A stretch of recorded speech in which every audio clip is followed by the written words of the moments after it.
"Kill any Jew that falls into your power," the Prophet Muhammad instructed his followers in the early 600s AD. An interesting proposition, rarely brought up by those arguing for Islam, the religion of peace. But those who interpret Muhammad's teachings literally have not forgotten this command. Lest you think this merely history, examine the words of Egyptian President Nasser in 1967. "Our basic aim will be the destruction of Israel." Iraqi President Aref. "Our goal is to wipe Israel off the face of the map." And Iranian Supreme Leader Khomeini in 2001. "It is the mission of the Islamic Republic of Iran to erase Israel from the map of the region." But it is not only these nations which have declared their opposition to the Jewish state. These nations are part of a larger conflict, the Arab-Israeli conflict. The political tension, military engagements, and disputes between radical Islamic Arabs and the State of Israel because of anti-Semitism and disagreements over land rights. Anti-Semitism, hostility or prejudice towards Jews, has been a problem for millennia. It was already popular among Egyptians and Romans when Muslim Arabs followed suit in the early 600s. Since then, it has only grown. The land of Israel, promised and given to the Jewish people by God, was invaded by the Assyrians and Babylonians between 722 to 586 BC. A free Jewish nation would not exist again until 1948 AD. In the years leading up to the creation of the Jewish national home in what was known as the British Mandate for Palestine, Muslim Arabs became intensely opposed to Jewish migration into the land, which they claimed was rightfully theirs. In May 1948, the United Nations drafted a partition plan to divide Palestine into two separate states, one Jewish and one Arab. Despite being given an equal portion of land and the holy city Jerusalem, the Arabs could not abide the existence of a Jewish state, and the next day Israel was invaded by the armies of the Arab League. Miraculously, Israel won this war and took half the land allotted to the Arabs. In 1967, Israel was again invaded by the Arab League. But in what would come to be known as the Six-Day War, the Arabs were defeated, and Israel captured the West Bank and Gaza Strip. Now, during the 1960s, Arabs, non-Israeli Arabs living in the West Bank began to identify as Palestinian. They organized the Palestine Liberation Organization, succeeded by the Palestinian National Authority, and began intense terror campaigns against Israel. The Palestinians, with their organizations Hamas and Fatah, are responsible for two violent uprisings, several military conflicts in the Gaza Strip, and countless terrorist attacks since the 1960s. Today, the Middle East is in similar shape, although things may be improving. Israel has negotiated peace with Egypt and Jordan, which are both working against Islamic terrorism, and is mainly concerned with the anti-Semitic sentiment from Iran and the global community. Unfortunately, they have been unable to diplomatically settle their differences with the aggressive Palestinians. Many are ignorant or unaware of the facts surrounding the conflict, which has led a number of nations and organizations to give support to terrorist groups and regimes. There are more who blatantly proclaim that Israel has no right to exist, accuse her government of war crimes, and of usurping the land. But these accusations are false. The land of Israel rightly belongs to the Jews, and they have retaken it fairly, despite the intense anti-Semitism in the area and around the world, which has been growing for centuries. Now, just as the conflict today is sustained by anti-Semitism, thus it was begun in ancient times. During the conquest of Islam, there existed an Arab-Jewish conflict, which arose on account of the Prophet Muhammad. Many Jews and Christians distrusted Muhammad, who claimed to be a prophet of God, and their disregard for him sparked animosity between the three groups. When Muhammad and his followers arrived in Medina in 622 AD, they grew stronger and wealthier than the local Jewish tribes until they confiscated their land and belongings. The last tribe to fall did not only lose their possessions, but was exterminated, and their women and children were sold as slaves. Thus, a rift grew between Jews and some Muslim Arabs, which persists to this day. There is too little time to discuss all that happened from 622 to the present, so I must advance rapidly to the early 20th century. On July 2, 1919, the General Syrian Congress came forward with a memorandum in which they expressed their wishes for an independent nation of their own. Article 7 of the memorandum reads, "We oppose the pretensions of the Zionists to create a Jewish commonwealth in Palestine and oppose Zionist migration to any part of our country. For we do not acknowledge their title, but consider them a grave peril to our people from the national, economic, and political points of view." This memorandum offers to treat Jews already living in Syria with respect. Wonderful. But it openly refuses to recognize a Jewish right to the Holy Land. This is the equivalent of denying that Hawaii is Hawaiian. The land of Israel is the home and origin place of the Jewish people, which they have inhabited for over 3,000 years. To deny that fact and to deny them the right to simply return ought to be a crime. Soon after, Arab anti-Semitism culminated in the Israeli War of Independence from 1948 to 1949. The problem in Palestine escalated to such a degree that Britain brought the matter to the UN in 1947, shortly after the Holocaust and World War II. The UN General Assembly drafted a partition plan to divide Palestine into two separate Jewish and Arab states, which was then put to a vote on May 14, 1948. The proposed Arab state included Jerusalem, the holy city, and a roughly equal amount of acreage as the proposed Jewish state. And yet the Arabs strongly opposed partition. Nevertheless, the State of Israel was established on May 14, 1948, after 2,000 years of subjugation to foreign powers. The next day, Israel was invaded by Egypt, Jordan, Iraq, Syria, and Lebanon. The aim of the Arab League was to destroy Israel, and they did not attempt to conceal this. They amassed their armies on the borders of Israel and invaded on the 15th of May. The infant Jewish state only had an army of civilian volunteers and 3 fighter planes left over from World War II. And yet, against all odds, the Arab League was defeated and Israel signed separate armistices with each participating country. After armistice demarcation lines were drawn, Israel had taken 50% of the land allotted to the Arabs, including West Jerusalem. East Jerusalem, still annexed by Jordan with Palestine or the West Bank, contained the Temple Mount. Where the Jewish temple once stood is now the Al-Aqsa Mosque, the third holiest shrine in Islam. But beneath it lies the Western Wall, the last remaining wall of Herod's temple and the holiest site in all Judaism. Jerusalem is mentioned 669 times in the Bible, and Zion 850 times, whereas in the Quran, neither are mentioned once. Still, the Arabs were not happy with what they had. In 1967, the Arab League, under Egyptian President Nasser, arranged their armies on the borders and demarcation lines of Israel again. With 500,000 men, 5,000 tanks, and 900 planes, they prepared to face the Israeli force of 275,000 men, 1,100 tanks, and 200 planes. The Jewish state, not even 20 years old, again faced utter destruction. But after just 6 days, the war ended with a total Israeli victory. Israel captured the Gaza Strip, the West Bank, and the Golan Heights. This is seen by many as the culmination of Jewish history, because after 2,000 years, Jews could once again pray at what was left of their temple. Now, the great purveyors of anti-Semitism in the Middle East are Arabs, but not all Arabs are inherently evil or racist. Moshe Dayan, former Israeli defense minister, said, "No one laughs like an Arab or loves his children with such tenderness, and none is more compassionate to the weak and helpless." The modern world in which the sons of Ishmael have fallen behind and become a backward people is a nightmare of shame from which the proud Arab cannot awaken. No person or group is inherently evil. But what radical Arabs are is a twisted people driven by a religion and ideology of destruction and dominance. Keeping this conflict alive is the radical Arabs' deep-seated hatred for the Jew. This aspect leads to all the greater matters which make up the conflict, which are the Palestinians' claim to the land, their accusations of Israeli war crimes, and the dispute over whether or not the land belongs to the Jews. Now, after the Six-Day War, Arabs living in the West Bank began to identify as Palestinian.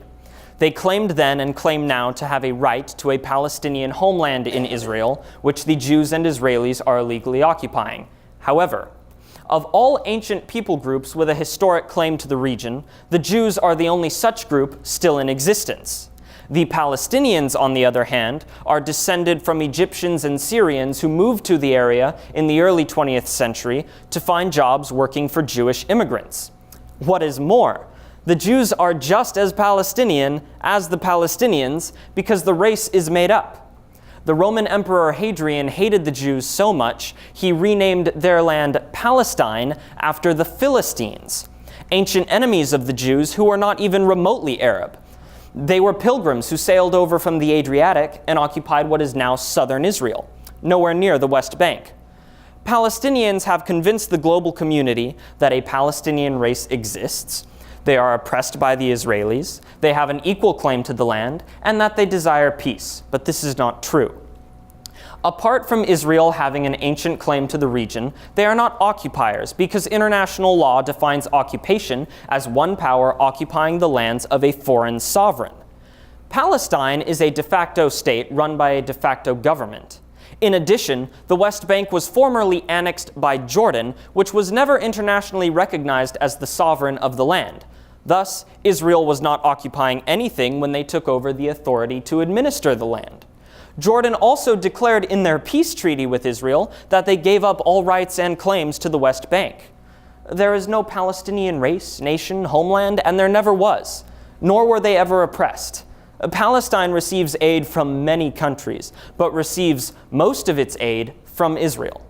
Now, it is true anyone living in Israel has a perfect right to do so if they like, and there are millions of Muslim and Arab Zionists. But the Jewish people are the longest enduring group with a claim to that land. Their claim is older and better documented than any other groups. What land they have retaken fairly. In fact, despite having been involved in more than 14 military conflicts since 1948, the Jewish state has never started a war.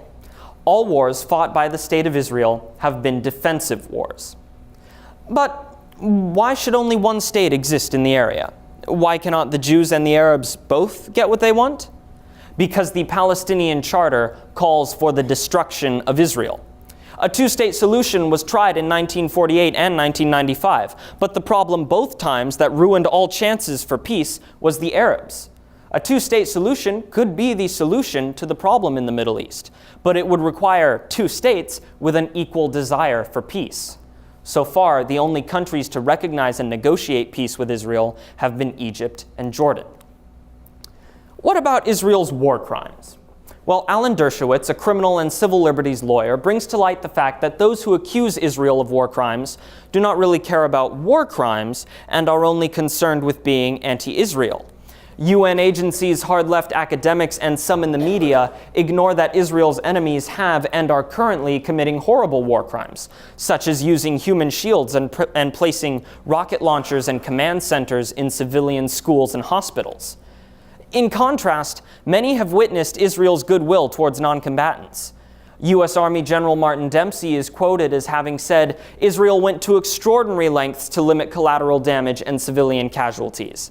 In this kind of conflict, where you are held to a standard your enemy is not, you're going to be criticized for civilian casualties." British Army Colonel Richard Kemp, in his testimony to the UN, said, "Israel went to extraordinary lengths to limit During Operation Cast Lead, the IDF did more to safeguard the rights of civilians in the combat zones than any other army in the history of warfare." Now, I knew the UN was generally pro-Palestinian, but I was surprised to find they had recently published a report intending to prove that Israel was guilty of apartheid and should not exist. I also found out that in Palestinian schools, funded by the UN, children are taught to deny Israel's very existence and glorify terrorism, violence, and martyrdom.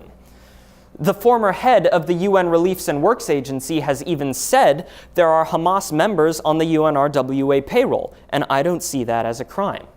In fact, the UN does not even designate Hamas as a terrorist organization. This has led me to believe that there can be no solution to the Arab-Israeli conflict unless the entirety of Israel's enemies simply look at the facts, acknowledge Israel's legitimacy, and set down their weapons along with their hate. In the words of Prime Minister Netanyahu, if the Arabs set down their weapons, there will be no more war. But if Israel laid down her arms, there would be no more Israel. This is completely true, but it does not mean peace cannot be achieved diplomatically. Netanyahu believes, and I agree, that a two-state solution could solve the problem in the Middle East, if only the Palestinian state were a demilitarized one that recognized the Jewish one. These are not at all outrageous conditions for peace. In fact, this sort of diplomacy is already working in some parts of the Middle East. President el-Sisi of Egypt and King Abdullah of Jordan, moderate Islamic Arabs, have made peace with Israel and have been waging the war on terror by declaring the Muslim Brotherhood a terrorist organization and outlawing the group's existence in their respective countries. With these nations making peace, acknowledging Israel's legitimacy, and working to prevent the spread of radical Islam, they have benefited the international community, their own citizens, and are bringing the world closer to ridding itself of Islamic extremists. If anyone is interested in an example of diplomacy failing in the conflict, one need look no further than a very infamous piece of legislation known as the Oslo Accords. Negotiated secretly in Norway in 1993, the accords were intended to make peace between the Israelis and Palestinians. Prime Minister Yitzhak Rabin entered negotiations with Yasser Arafat, the PLO chairman. But despite Israel's best efforts to make peace, Arafat never had any such intentions. Israel overlooked Arafat's obvious untrustworthiness because they were too eager to stop the endless destruction. Three-time defense minister and former ambassador to the U.S., Moshe Arens, said the Oslo Accords led to the second uprising, in which more than 1,000 Israelis lost their lives and disabused most Israelis of the dream that peace could be concluded with the PLO. In 2006, Hamas, the Islamic fundamentalist party, pledged to the destruction of the State of Israel, won the Palestinian legislative elections. The Palestinians have proven themselves untrustworthy and cannot be dealt with diplomatically. Therefore, while they are still a threat, the Jewish state cannot lay down her arms. The failure of Oslo affirms that if peace is to be reached with the Palestinians, they will have to approach the Israelis first, and not the other way around. Because of either ignorance or inaction, anti-Semitism is still a violent problem in our modern world. There is strong support for the Palestinian cause and a refusal to see radical, terroristic regimes for what they are. Those in support of the Arabs, or at least in opposition to Israel, will not look at or are unaware of the facts which clearly show that Israel has never started a war, does not murder civilians, does not practice apartheid, and is the ancestral homeland of the Jewish people. Why are these facts so often ignored? Why is the League of Nations' recognition of the historical connection of the Jewish people to Palestine, never revoked by the UN, forgotten and irrelevant? The answer is anti-Semitism. Begun by disputes between religions in ancient times, anti-Semitism is one of the oldest forms of racism and nowadays is often practiced for no reason. The world has become so desensitized to anti-Semitism that Jews are simply blamed for everything: AIDS, bad weather, and the suffering of the Palestinians. In conclusion, Israel is the ancestral homeland of the Jewish people, and they have done nothing illegal in retaking it. Israel has tried to diplomatically resolve her conflicts with her enemies, but it has not worked because her enemies do not listen to reason and are blinded by an intense hate for Jews and other purveyors of Western culture. The UN has become a gang of anti-Semites, very open about their support for Palestinian terrorists. The US has aided the UN in their support of terrorists and the spreading of anti-Semitic libel. The hate must stop. Jews, Christians, and all freedom-loving people should stand with Israel. Numbers 24:9 says, "Whoever blesses Israel will be blessed." Although Jewish and Christian beliefs might be at odds with each other, how else can we support civilization, prosperity, and progress in the Middle East than by standing with God's people in all the good they do? Thank you.